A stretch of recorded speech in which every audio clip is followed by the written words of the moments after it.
All right. So the next villains that we're going to talk about are villains that are by and large foreign villains. The ones we've talked about up to this point are all Americans, American traitors or American criminals. But the next ones we're going to speak about are actual foreigners. So the construction of a topology of national identity is a key interest of the early issues of Captain America comics. Through this topology, US readers will come to understand their relationship to other national identities in Captain America comics. And that's constructed largely through a process of differentiation. How Americans are different from these other nationalities. The distinction is made in the very first issue, which is introduced with this narration. As the ruthless warmongers of Europe focus their eyes on a peace-loving America, the youth of our country heed the call to arm for defense. We can learn some things pretty easily in just this short narration. The initial comparison easily situates the United States as a peace-loving, non-aggressive, but courageous nation, while casting all of Europe, that is, even our eventual allies, as warmongers.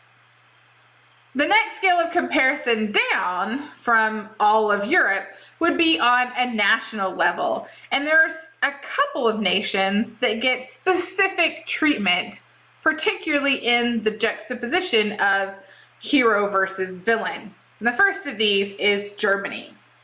Germans in Captain America comics are identifiable largely through a variety of physical and verbal markers. They often have big teeth, large mouths, pointy noses, and monocles, and will speak English with a almost farcical German accent, which you can see over here in this frame here.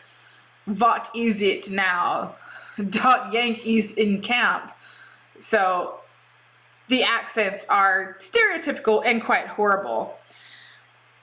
All of them are also portrayed generally as cruel and merciless. Some real-life Germans are also featured in the comics, prominently Hitler, understandably, whom we can see in these frames, and Hermann Göring, which is this gentleman here, actually.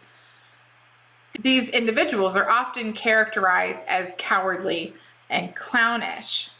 German supervillains are also extremely distorted, as you can see with Red Skull here, who quite literally has a red skull for a head. National representations become somewhat blurred, however, when we deal with the Chinese. Technically, the Chinese are an ally of the United States in the war against the Japanese, but Chinese immigrants were still very unpopular in America itself. And this creates an interesting situation for comic book editors.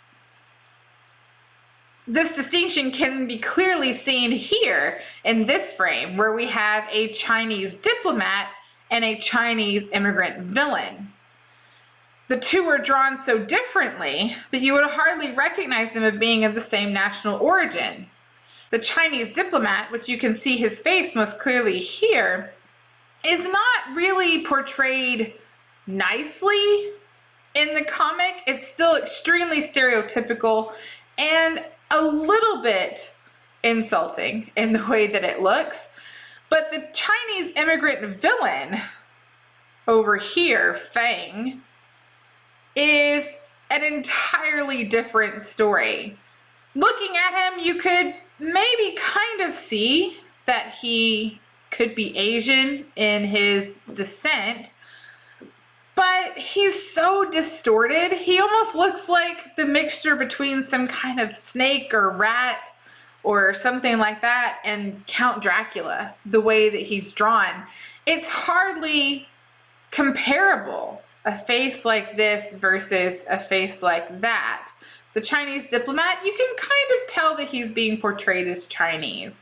Like I say, it's still a stereotypical representation and not terribly flattering either. But the villain here is an entirely different story.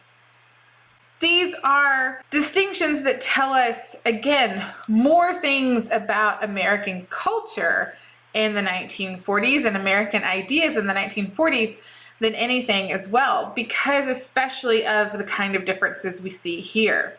So what is the point of all this? What ultimately is the lesson that we take away from a character like Captain America? And that's what we'll cover in our last lecture.